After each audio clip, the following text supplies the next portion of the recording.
we've got a really good one for you today. We talk about things, topics, ideas, and conversations that need to be talked about. And right now, it's manhood. Today, my guest, Jon Tyson, he's an incredible thinker. He's an author. His recent book, Fighting Shadows, co-authored with Jefferson Bethke, is phenomenal. So whether you are a man or there's a man in your life that you love, this one is for you. Manhood seems to be challenged, if not under attack, in so many different ways. Today in our culture, we've seen plenty of poor examples of this, and I love the perspective that Jon brings. He brings his faith, he brings his experience, he brings plenty of references to popular culture, and so many of these things come together in this book and in this message to talk about the struggle that Gen Z is feeling and needing those who are older than them to fill that gap. The challenge we have of understanding what it is to be a man. He talks about ambition in a beautiful and I think challenging way. And what does it look like to be a man in the way of Jesus in these challenging and confusing cultural times? Jon dives in right here. Jon has been influential to me. He's a friend of the podcast. We've had him on before, and several of you said, you got to get Jon on to talk about Fighting Shadows. So here we are with this. I have just finished a rite of passage process for my son, Eli, and Jon was a huge instigator in the process of helping me design and build that through his Primal Path process. If you're a dad, you need to go check that out as well. And he actually speaks some words of life into my son at the very end of our time together. Friends, this is a great episode. Take it slowly, take some notes along the way. My friend, Jon Tyson, speaks in to manhood and what it looks like to fight our shadows. We get it. You're busy. You want to grow, and we want to help. You're passionate about your craft because it deeply matters to you. Your faith is important. It's your foundation. At Stay Forth, we coach leaders to avoid burnout, live and lead with clarity, purpose, and from a place of health. We want you to experience long-term impact. Welcome to the journey. Jon, welcome back, my man. Thank you, mate. Always good chatting with you. Hope you're doing well. Oh, man, absolutely. I have been so immersed in this book and had several guys that said, you got to get Jon back on the podcast. I warn them, you have brought tears before when you've been on the podcast. So sorry, not sorry. Love the depth at which you and Jeff have gone out this book. So, man, we're going to dive in. This was not a quick fix for you guys. This has been a slow burn. Why did you know that you had to dive in and back into manhood issues and write this book? A huge part of it. So I'd written a book called The Intentional Father, and that was basically about, building a rite of passage to help your son move from adolescence into manhood. I kept bumping into dads that said, no one did this for me. I feel like I've got all this stuff in my own heart. I've got all of these issues. When are you going to address some of these larger issues? And particularly when I'd start working with sort of Gen Z folks, these ones really felt that deficit of being underformed, like not having sort of an intentional pathway. So we were doing all these things. We started a thing called Forming Men. We were doing these retreats, these discipleship cohorts, and I just kept bumping into these same core themes, deficits, wounds in men's hearts, and just felt like, gosh, we got to address these. And one of the things we tried to do, which is probably the biggest piece of feedback we hear in this book, is we tried to get them all in one place.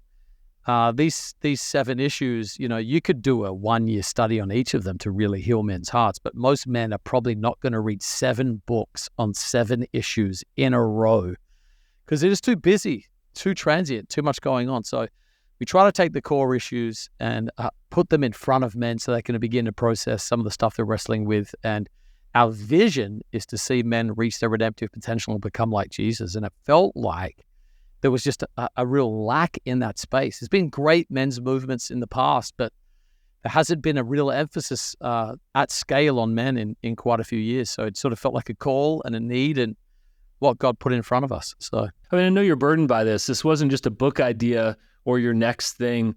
Talk about the crisis that men find themselves in this unique cultural moment. There's probably 3 or 4 layers to this crisis. I think the first one's probably what each of us feel in our own hearts. A lot of men, they've got secrets. They got secret shame, secret sin, secret ambition, loneliness. We feel it existentially, the inner crisis. Not sure who I am, not sure if I have what it takes, feel like I have to compete, don't have a secure sense of identity. So I think a lot of us sort of feel that intuitively. Then you've got a crisis amongst the church. I just saw some research that Gen Z men are more spiritual than Gen Z women in general. That's newer. But men have sort of fallen out. And some of the last pastors, famous pastors that worked with men, experienced scandals. And I think a lot of their work was either overlooked or dismissed. And so you look around the church and it feels like all people kind of do is roll their eyes when men get together, like, hey, you're going to drive trucks and eat meat. And it's like, actually, we're going to try and become like Jesus and deal with our bleeding souls and the holes in the world that men, used to serve and use their gifts in. So I definitely see it in the church, lack of men rising up or feeling like they have a place. And then I think in our society as a whole, there's a lot of confusion around gender, a lot of self-definition. And I have tremendous compassion for people who struggle with gender dysphoria. I think that's a legitimate psychological struggle. But that doesn't undo the reality of how God made the world. And I think our society is becoming more and more chaotic and more confused. And that lack of confusion is not leading to flourishing. It's leading to anxiety. It's leading to depression. It's leading to radical disengagement, particularly for men. So wanted to sort of help men find their place in the world again. I want to put one caveat in. I'm not coming at this with a sort of poor men's mentality. The women are taking our world, historical patriarchy. I'm not even in that fight. I'm more about, hey, look, as a pastor and as a leader, I see a crisis amongst men and I want to do something to love and serve them. So it's more of a, like, how do we help, heal, equip, restore, rather than fight some big cultural battle for power. Yeah, I mean, I want to second that. If you're listening, you're watching this, Jon and Jeff are not beating anyone over the head with a view of manhood or you suck because you haven't done this, or this. I felt that, man. Just the compassion, the empathy. We're with you. Very much that witness, and deeply appreciated it. I mean, even some of the brevity of those chapters, you got to dive deeper with a group of dudes and discuss these 7 areas. The thing that's probably cut through the noise for me, I was driving and I had to think through it, is to go, you surveyed hundreds of women, and the number one thing that kept coming back up was apathy. Apathy is not a fruit of the Spirit, okay? So like when the Spirit of God is working within you, it's not going to produce apathy. The movement of Jesus is a movement of dreamers and visionaries. That's the promise of Acts chapter 2. To say yes to Jesus is to step into a larger life. Peter says yes, and he moves from being a tiny fisherman in a rural village to being crucified upside down at the center of global power. To say yes to Jesus is to move into a life of mission, and it's an expanded horizon. I think we've lost that somehow. And men have lost their vision of the kingdom. It's gotten murky with all the changes in culture. There's a lot of reasons for this. Part of them are sociological, sort of traditional roles where men's strength was valued. A lot of technologies changed that, changes in the workforce. Secularism has really gotten into place and made gender irrelevant. And in so doing, tried to catch women up, but it's caught women up to the degree where I think men are now the ones falling behind. Some, I think we touched on this in the book, but we're at the point where some feminists are now saying we have a crisis with men that was similar to the crisis of women at the start of the feminist movement. So yeah, people feel like they have no place to give themselves to. So what vision is there for a man in the modern world? People say that, getting married, you don't have to be married to be happy, the traditional jobs. So I think men are just sort of lost. And you go to the church, and if you can't preach, what difference do you make? Most men don't want to be on the greeting team. I'm not trying to diminish greeting teams. Very important to have one. So you're not really called into this larger sense of mission. You're struggling vocationally, struggling personally with your own sense of agency.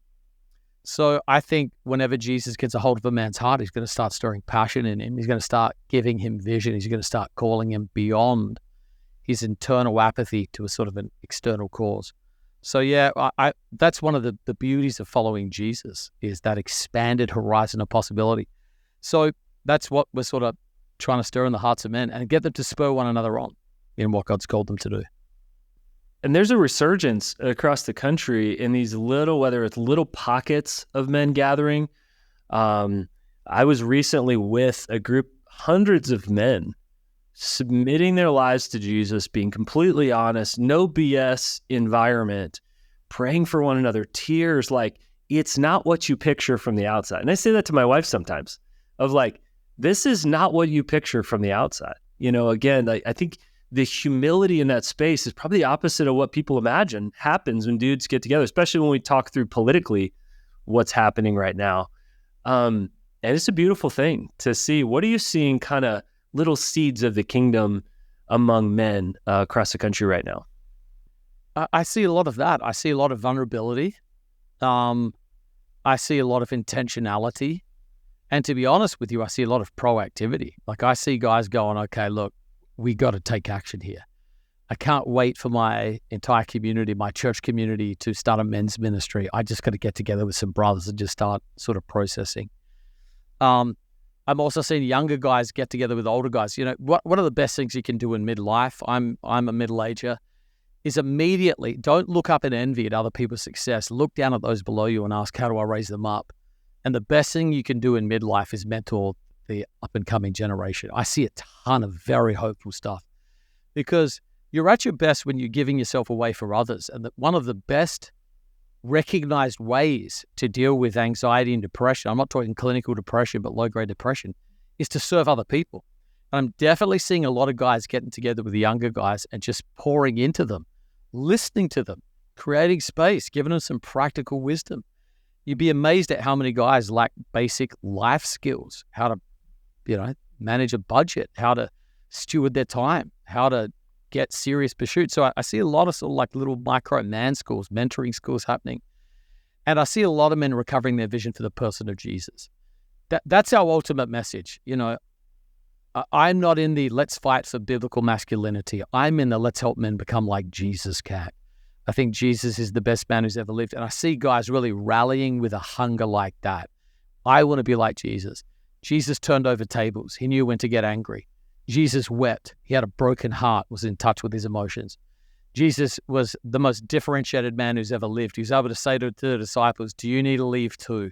I'm going to love you, but I'm not, changing my standards. That's the rich young ruler. Loving him, he sent him away.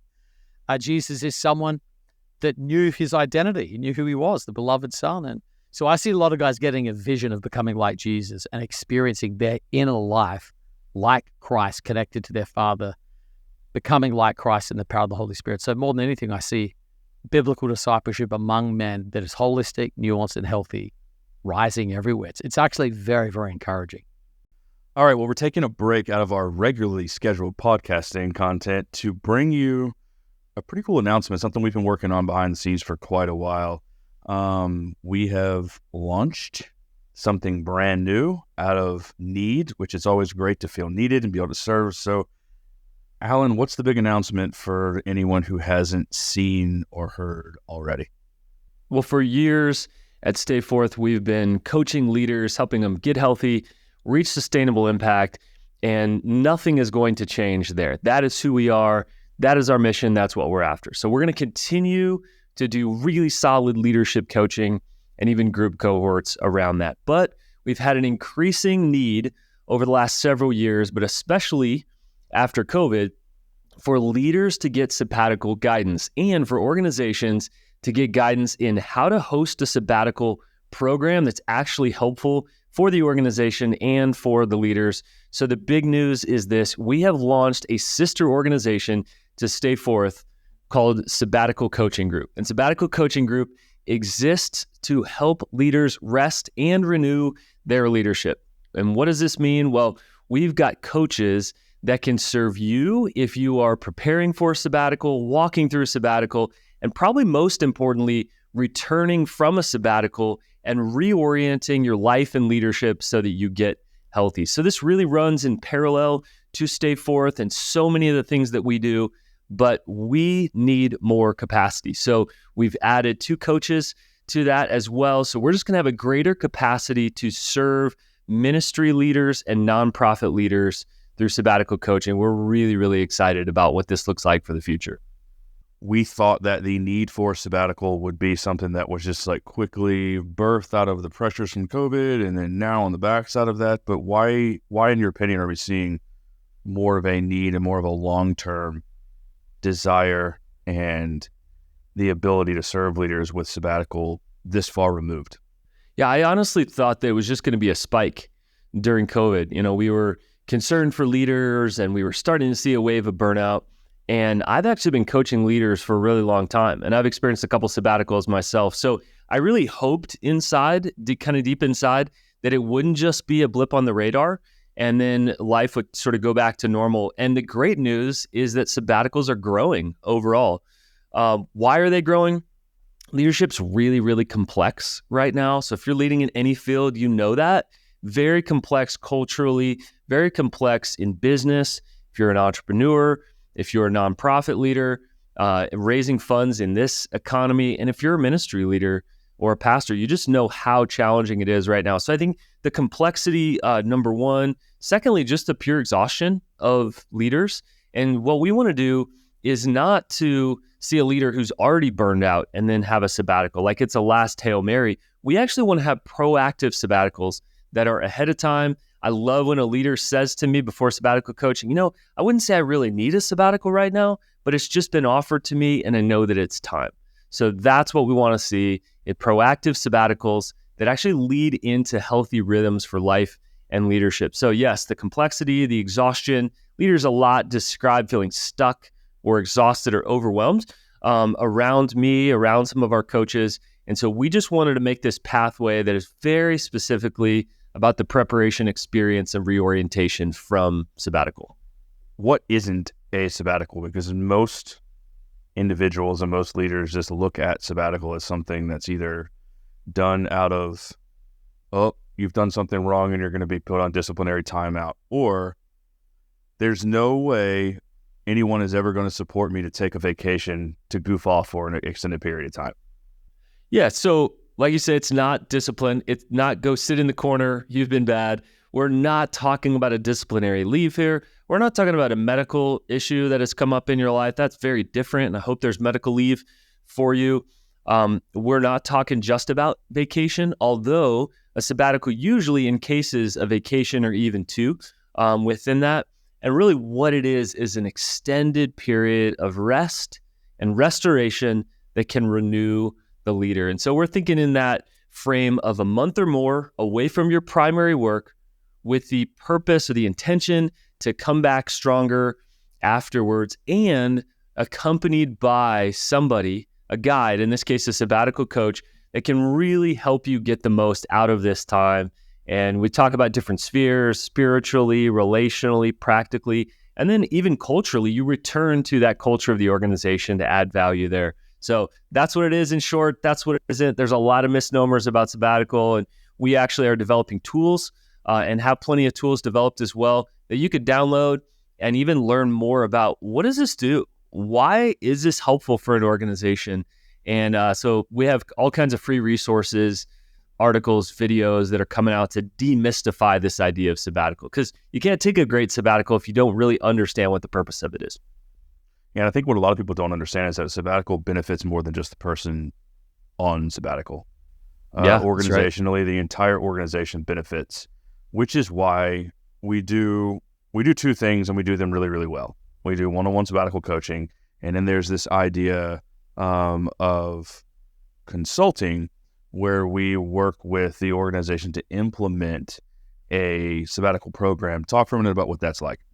So an organization says, we want to create a plan to actually regularly give our leaders sabbatical, whether they're nonprofit leaders or pastors.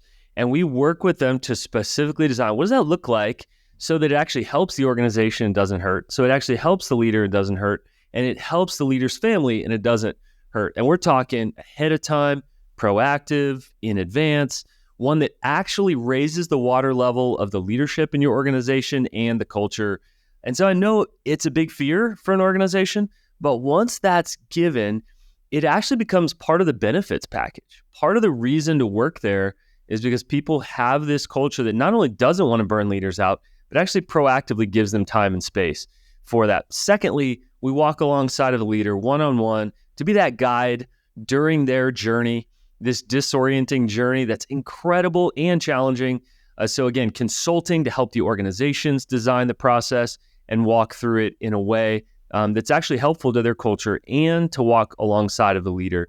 And again, we have 3 coaches that can walk alongside of you and do that. 2 of us are consultants that actually help organizations design this for sustainability and longevity. Yeah, imagine long term, it's a pretty hefty investment. If you look at churn and turnover, I remember when I first started working, it was told like, you get a job and you just stick with it and you grind it out and you just grin and bear it until you're 65 and then you retire. Well, that seems to have changed, and now it's normal, quote unquote, for people to, live and lead and serve in sort of the revolving door aspect. So you have people coming and going and coming and going, and a lot of people come and go because of the tension, the overwhelm, and the complexities of their roles, and they think that they can find something better somewhere else. And the cost on an organization having to repeat the process of recruiting, onboarding, training, and getting the leader to where they're thriving in their role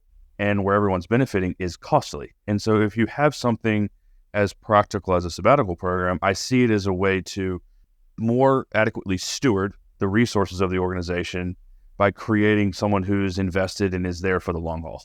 When we actually increase retention, again, culture goes up, longevity of people there longer, and you're not just replacing leaders all the time. So that's what we want to see overall. We're going to continue to talk more about it here. We'll do some sabbatical spots right here. Again, we've got kind of training videos, tools, and even blog posts if you're literally just trying to understand this. So again, we want to demystify this first because it is a bit of a scary word. It's got a bit of a negative narrative to it in terms of why sabbatical has been done in the past, but we are trying to move forward, and we have this massive vision to normalize sabbatical, that this becomes just a normal part of our society because the complexity of leadership, we want you to lead for a long time. Yeah, it's pretty incredible. I'm excited. Guys, if you're listening, if you're watching, you can head over to sabbaticalcoachinggroup.com. And whether you are curious about what it might look like to implement a sabbatical program within your organization, whether you are just trying to understand what the heck a sabbatical is, we have tons of resources already available for you to immediately consume. If you are interested in seeing what a sabbatical might look like for you, you can click our sabbatical resources form, and one of our amazing coaches will be in touch with you right away. We're really excited to meet some needs. Head over to sabbaticalcoachinggroup.com. And now, back to our regularly scheduled podcast.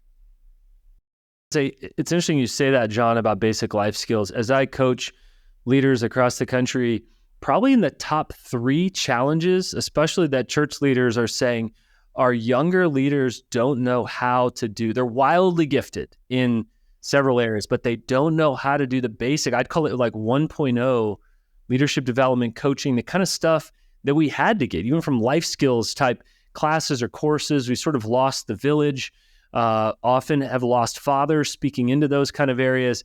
And I'm seeing that across the country. So I think it's an interesting, we also almost need to move backwards in terms of leadership development and downward a little bit to have kind of that extra empathy and compassion. But I'm hearing that everywhere. Any thoughts on that?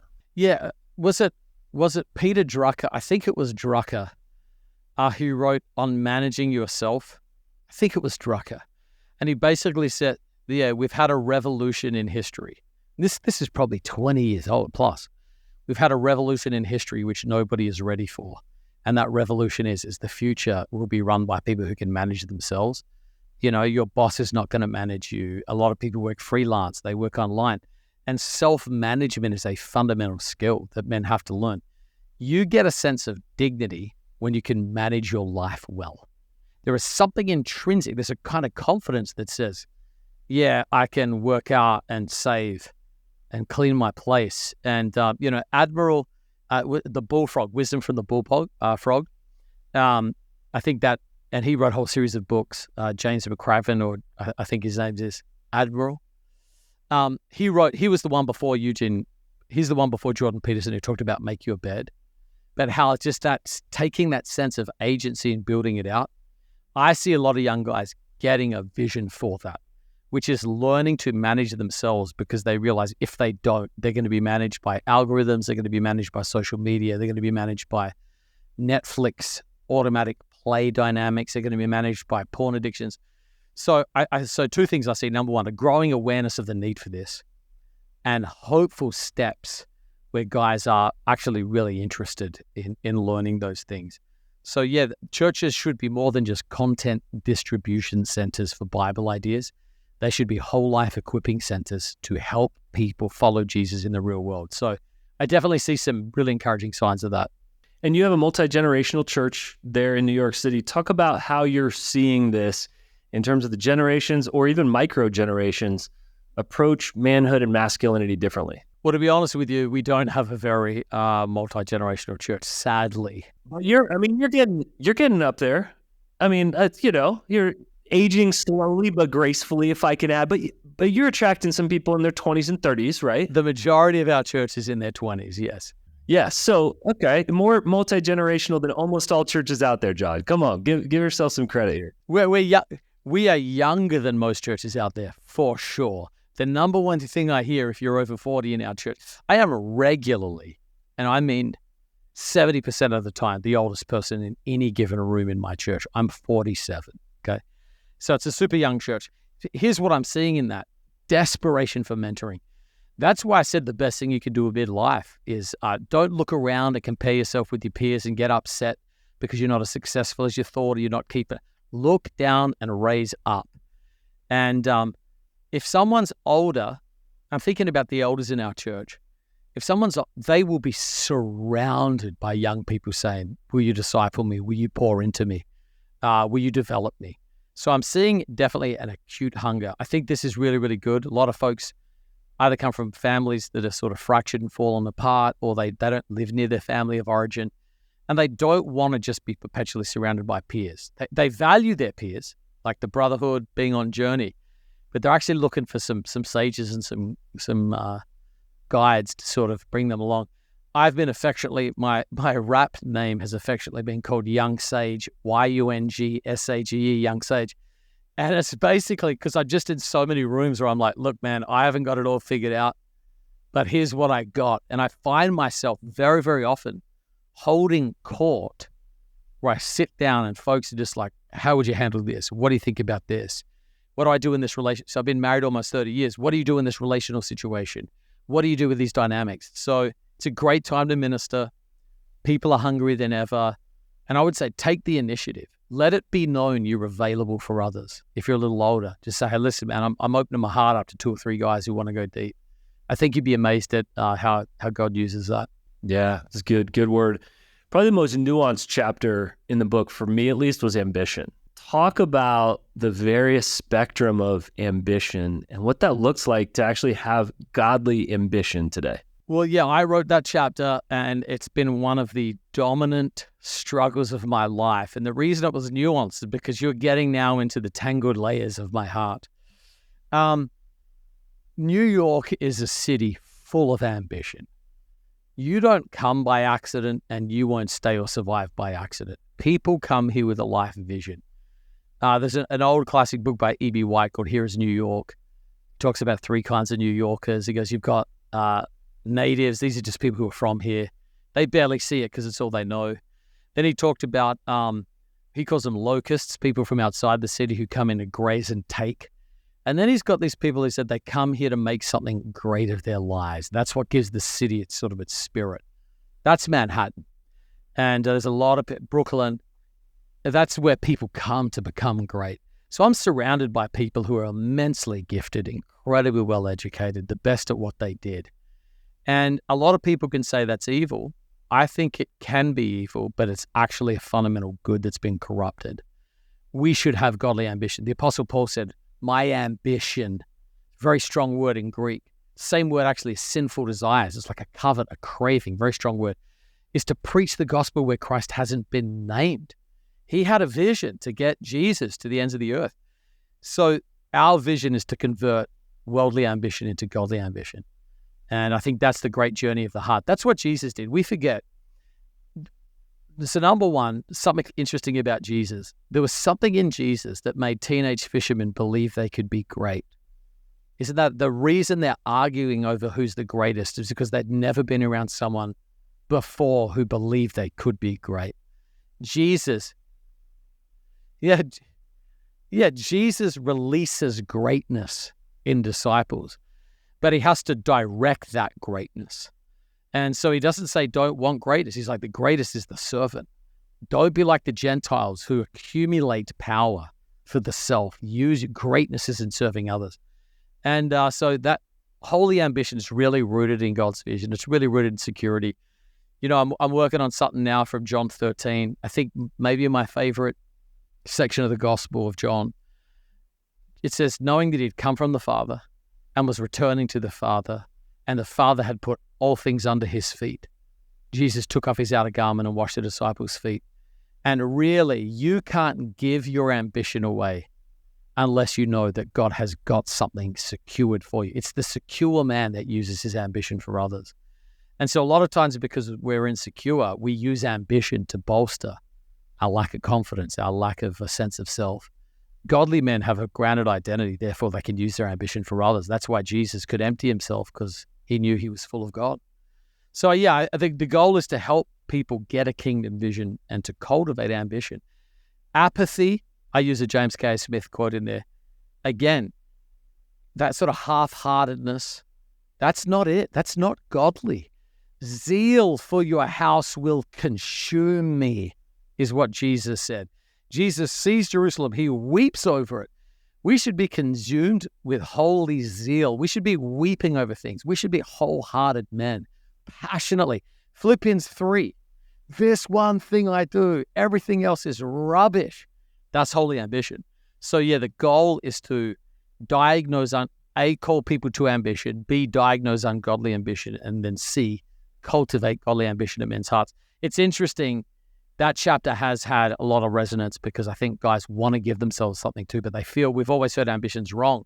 So they end up praying half-hearted prayers, half-hearted vision, half-hearted lives. I want a full send of holy ambition, and hopefully that chapter cultivates that in men's lives. Yeah, what am I allowed to want? Like that, Miroslav Volf asks, what's worth wanting? And I think that we're wrestling in this moment. We both spent time with the late, great Eugene Peterson. And, you know, here's a guy who was a track and cross-country star and a runner, just driven. Also a butcher, driven with ambition. And the question we ask him is, does that ever go away? And of course, in his slow Eugene way, he said, no, but it becomes tamed. And that has shaped me, John. I mean, since that moment sitting on his couch, what does tamed or mature ambition look like in view of the kingdom? Man, that's going to take some unpacking time and space. Also, another helpful frame, our friends at Praxis talk about de-risking or re-risking. The guy that sells the company, or you've arrived at 50 or 47 or 57. Now I can just head off into my easy years. No, we need you right now. Like, what does your next risk look like? So, John, why don't you sort of speak into the guys your age and older who are desperately needed right now, give some life and kind of like jostle them up a little bit about how we desperately need them and their ambition and their skills and their experience right now in this moment. There's that. So number one, there's a generational shift happening. Okay, so I am 100% Gen X, and there's a generational transfer right now. Gen Z's not ready to have it. They need some more training, and don't lay hands hastily. A lot of the pastoral scandals were because people took talent and didn't form character, and they got platformed too young. I'm all about raising up the next generation, but we need some folks to train them. I think God's putting the hands, and this is true sociologically, in the hands of Gen X guys. And part of the challenge of midlife, there's two traps. Number one, you lose heart and you stop dreaming. Or B, out of frustration, you try and live like a Gen Z and redo the first half of your life with naive zeal. That's the classic midlife crisis That's the sports car, the younger wife. And it's just an embarrassment of the deficit in your heart. I think mature ambition looks around and says, okay, based on who God's made me and what I am, how do I leverage the second half of my life authentically? It's the classic that you build the container the first half, you pour it out the second half. I think there's a lot of that. But this is hard because you don't have the energy of youth. Rollheiser, when you're young, you struggle to contain your energy. In midlife, you struggle to summon it. Most of us probably feel that. So we've got to rely on the Holy Spirit, not just the flesh or human drive. And then I like that language of re-risking. We use a quote in there from Steinbeck, which is from his book, Travels with Charlie, where he says, the older you get, everybody tells you got to slow down. You're not young anymore. You don't have the same energy. The number one thing people tell me is, I'm worried about you. And my number one thing back is, I'm worried about your lack of vision. I'm worried about your lack of passion. I've got boundaries. I've got rhythms. I prioritize sleep. I'm lifting weights. I'm doing what I can here. But and he's got this one line that I love. He says, I saw no reason why my wife who married a man should inherit a baby. And he says, I don't want to just put my life, surround it with a cotton wool and fall into this sweet trap of everybody saying, there, take it easy. And he says, I don't want to surrender yardage for fierceness. And I love that. If you live a long, boring, sane, safe life where you serve nobody, but you preserve yourself, that's not the way of Jesus. And so how do I give myself fully to what God's put in front of me and then just trust him with the results? So yeah, it's a sober, it's a calculated, it's more strategic energy than sacrificial energy, but it is a full deployment, leaving it all on the tank. And again, you think about Paul. What a wild life. Imprisoned in his 60s. How many people are going to prison in their 60s? Because they're such a threat to the empire. Like, again, I think we got to dream again. I'll say this, which we say all the time at our stuff. If you're bored with your faith, I promise you God's bored with your faith too. Close that gap between what he offers, lean in, take some risks, step out in faith, and you're going to realize there's a whole nother life waiting for you in the second half of your life. So lean in, let's go. I do a lot of anti-burnout work. So working with leaders who have pushed so hard into identity, working for it. And you've expressed concern about the pendulum swinging to the other side as we have uncovered maybe a theology of rest and swung it so far that we're not really uncovering, seeing, or reminding ourselves of this theology of work, of meaningful work. Talk about some of your concern and how we need to course correct. Well, so I think the concern's rooted in something very, very legitimate, okay? Probably two areas. Number one, megachurch pastors behaving badly, burning out volunteers for the sake of building their church. That's not healthy. It's not godly. So that was a needed corrective. You addressed sort of pastors, who don't have a deep sense of self, sort of proving themselves through ministry. I think that's very, very true. It's been addressed a lot, but it seems every generation feels like they have to make and learn that mistake themselves. I've never been to a leadership conference in my life, starting at 21, that didn't have a session on burnout in it. It's like we always need to hear it because it's such a trap. But a lot of this, I think, emphasis came from COVID and Gen Z and kids just getting burned out and anxious and absolutely overwhelmed. That's very, very legitimate. I got Gen Z kids. I'm got a lot of compassion for that. But I want to say this and say this lovingly. Life is not going to get easier for any of us. So the solution is not how do I get an easier life? The question is how do I get a stronger spirit? This is what I'm writing. I'm writing a book on this right now. And the great problem is we don't have inner power strong enough for our outer lives. And so, yeah, I'm all about work-life balance. I'm about rhythms of renewal. Anyone who knows me, I'm most known for joy, not for intensity. Anybody who knows me knows I celebrate, I cherish rest, I practice the Sabbath. But you can do all of that and still burn out. What you need is the power of God in the human heart. And my great concern is to help people access the power that is promised rather than just retreat from the life that's exhausting. And I think if we're not careful, we end up having this has a bad theology of work. The goal of life is not Sabbath. It's 6 and 1. 6 days you shall work is the Sabbath command. How many people are taking that part of the command seriously, or we're just highlighting the seventh?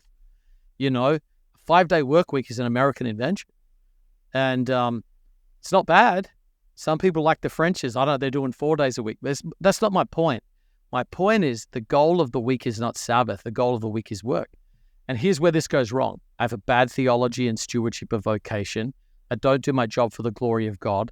I sort of live for the weekend like a pagan, except yours is rest in God, his is rest in beer and sports.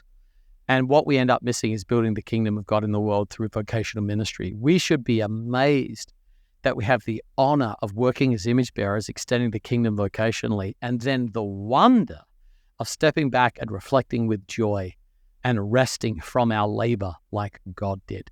And so I get worried that we're not giving a good enough vision of the kingdom. It's just church programming or personal devotions rather than a theology of mission through vocation. And I think we're actually doing a disservice to people if all we're trying to do is comfort them rather than strengthen them. There's a time for comfort, there's a time for strengthening. And the goal is to produce resilient people. And ultimately, if I could summarize it, it would be this.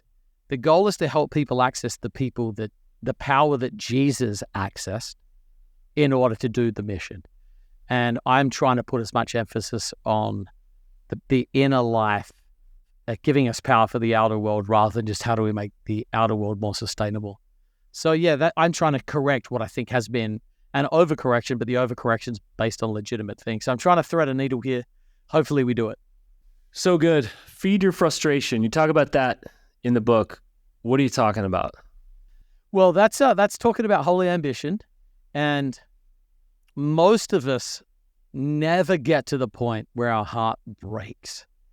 And that, all change, if you study change theory, comes from discontent. Discontent with the status quo, discontent with the self. Until you are discontent enough to change, you probably won't. But we don't know how to live with long-term discontent because we live in a society that wants to gratify the flesh immediately. So it's like, hey, it's a stressful day, so guys will look at porn for stress relief. They can't handle work, so they get their mind off. They numb out with a few Netflix episodes. Porn is sinful. Netflix is not necessarily sinful. But what it does is it takes the building of the burden that produces change. And it's sitting in that tension. That's where change is born. And sociologists talk about this concept called I talk about an irreparably dislocated heart. You can't shrink back from it because the change is so deep. It's the crystallization of discontent, where your discontent settles and you've got to change. And so I say, rather than numbing your frustration, distracting your frustration or trying to manage it, well, this is how life works. You've got to feed that frustration till you're going to snap. And that's the point. The change is born in a man's world. That's a very empowering message. To give you permission to be angry, frustrated, heartbroken, and not to accept less than what God has for you is a very, very empowering message. So when you see the crystallization of discontent in a man's life, you know something's about to change. So I want to give people permission to be frustrated and to stay in the frustration until it becomes a godly fuel for change. This is Nehemiah's heart. He lives in a generation where people said, well, the wall's broken down, gates are burned, what can we do? Let's pray about it. And it says he fasted and he mourned and he wept. Scholars tell us for 4 months. He got to the point where he said, I refuse to live in a world where the people of God cannot flourish, even if I'm personally flourishing. And he just sat in it, mourning, fasting for months until God says, your heart's ready, now you can step out. So I want to see all men have a godly discontent in their heart that becomes fuel for the life God wants for them. And that's what fueled this book, right? That's you and Jeff sitting in Vermont going, we have to do something. Feel it in the book, man. There's like you're pissed and you're invited in all at the same time, right? I mean, that's what's driving you guys too. I can feel it. It comes through in this. Jon, I don't normally do things that are selfish or almost selfish here on the podcast, but you have challenged, encouraged, excited me to have a rite of passage with my son. His name's Eli. Before we hit record, I told you that we just crossed over the line. We had 8 men speaking life and encouragement as he cooked us sort of a final meal for that. And I wouldn't have been able to shape that and push through the resistance and discouragement without you. And so I thought the way to end would be for you to just speak a word of life into my son. He's 13. He's an amazing dude, Eli. I love you so much. I see it. You've got what it takes. But Jon, could you just speak any other words into my son here as we close? Yeah, man. Eli, what's up, mate? How are you? Number one, I hope you realize your dad's a good man. The majority of your friends, as you look around, will not have done what your dad has done. And he has done this to you because he loves you. Don't ever forget that. Everything he put you through, everything he pushed you to do, this was his love for you. And so number one, I hope you realize how much you're loved and how much of a commitment your dad has put into you. Number two, he's done this because he believes in you. You do have what it takes. You now have the seeds of kingdom greatness sown into your heart. And you've got vision and skill to go along with it. But it's up to you to determine what sort of soil your heart becomes. You don't let the devil steal what God's done in you. Get it into the deepest part of your heart. Don't just let this be a season or something you did when you were a teenager. Determine in your heart it's not going to get choked out with distractions and you're going to have a 100x life. The good news is you're not alone in doing this. God is with you. You don't have to figure out how to become a man because the Holy Spirit who empowered Jesus to grow in wisdom, knowledge, stature, and favor is in you. And if you rely on him, he will guide you with an inner voice, along with the outer community of men and encouragement that you got around you, to be the man that God has called you to be. It will be worth the sacrifice. Do not give in to short-term gratification. Play the long game. You'll be out of your home before you know it, and you'll be the man God's called you to be if you just pay attention and listen to the voice of your dad, the community, and the voice of the Spirit. So I'm proud of you. Keep pushing in. You will be a man in full. Let's go. Jon, that was a gift. This book, friends, Fighting Shadows, pick it up. Listen to it slowly. Take time to take notes. The audio version's incredible. And so, Jon, I want to thank you and Jeff for this gift. Coming from this frustration, man, you fed it, you've transferred it to us. So grateful for you, man. Thanks a bunch. No worries, mate. Always great chatting with you.